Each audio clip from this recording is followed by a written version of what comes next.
ety amin'ny CEG Sabotsina Mena ny taleto amin'ny CEG Sabotsina Mena no anazavazavatsika ny fizotra ny fanadinana CPE zay nitanterahana androany.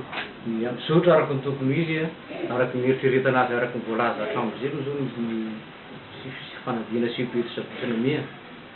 Tsisy problème mihitsy hatramin'izao fa tena manaraka amin'ny norme mihitsy. Firy eo no isan'ireo ny ray anjara tamin'ity fanadinana CPE ity? Misy ny soratra anarana zao 1134 1934 zany isan'ny candidat.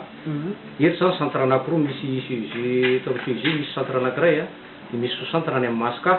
Izy ireo zany misy njara 544 eto Sabotsina Mena eto CEG dia 590 any Masaka. Ny tsy tonga amin'ny fitambarana tsy tonga amin'ireo centre anankiroa zany 15 zay. Misaotra indrindra tompoko dia mankasitraka anareo. Tsisy sorana tompoko fa dia misaotra betsaka amin'ny fiarahana.